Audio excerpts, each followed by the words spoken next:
What exactly is a female dog? It's called a bitch, is the term. A what? The terminology is a bitch. That's the Bulldog's new manager! It's bad enough that you gotta take orders from a dog.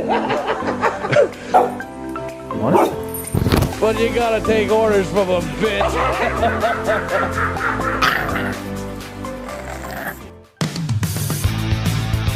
Thank you for watching the Bell to Bell with Bobby Blaze YouTube channel. Super kick the like button. Let it rip in the comments.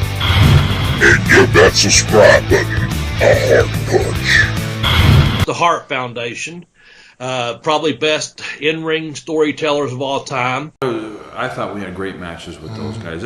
And that was a good chemistry. You know, Bret could really... You know, he was more of the worker and he could fly around and do all that, and Jim was kind of the stronger guy. So you could get the sympathy on Bret, and Jim was big enough and strong enough and mean enough. Yeah. He could throw us around and bump us and everything, and the people would, you know, really believe it. Their matches were competitive and believable, and I agree with that. And I think we had them on rivalries too, if I'm not mistaken. So we're not. It's not that we're not familiar with the Hart Foundation, because we really like the Hart Foundation. I know you especially like them. I think that's about the time you started really liking them or watching, if I'm not mistaken. Yeah, when they were you know, coming through their championship reign and everything, that is about the time I started watching wrestling regularly. Yeah. And, they were, you know, when they were a heel team, and, you know, we cheer the heels around here. I mean, come on. What is this? I knew you when you used to be nice guy.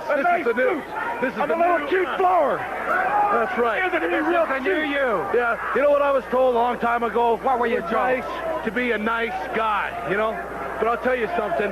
Nice guys finish last, and I'm not a nice guy anymore. Jim will vouch for that, and he's not a nice guy anymore. I'll vouch for that.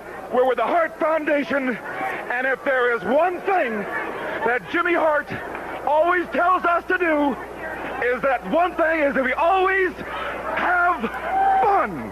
Yeah. So you say we're not nice guys. Well, I say you're wrong, chump. You and your pretty little rose and your fancy little suit. Watch out. Hey, we're always the nice guys.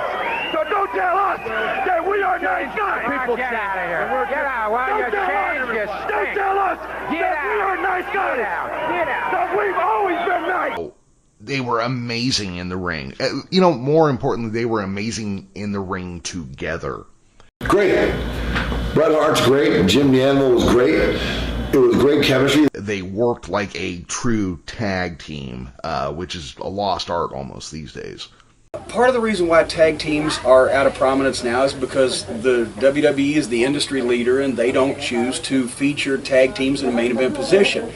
And I don't know why, because in the days of the WWF, Vince McMahon Sr.'s promotion in the Northeast, tag teams ruled Madison Square Garden. Argentina Rocca and Miguel Perez, the Fabulous Fargos, Dr. Jerry and Eddie Graham, the Golden Grahams, all the way through the Valiant Brothers, the Tanaka and Fuji, the Blackjacks. So many great tag teams over the years sold out at Madison Square Garden, were in feature matches, but Vince likes to make individual stars, and there's nothing wrong with that, but I think that tag teams add a lot more variety to the card. The fans are interested in them, or used to be when they were featured prominently. I think they're trying to make a comeback. I'm not saying they're going to be on every week on a damn WWE or whatever. I just think there's going to be more and more tag teams out there on the independent scene. I know a couple of, I know several teams that travel around and work exclusively as tag teams, and we'll see. You know, it depends on what you like. Yeah. But anyway, the Hart Foundation, man,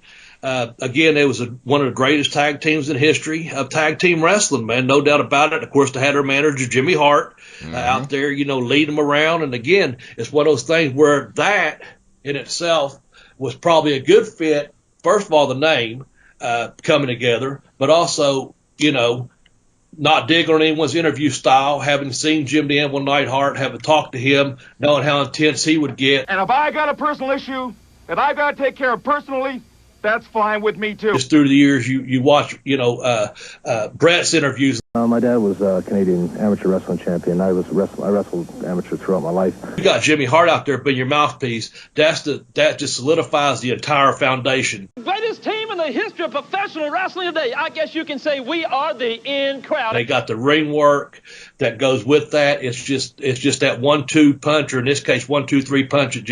It can't be beat. You know what I'm saying? They deserve to go right to the top like they did and have a good run like they did.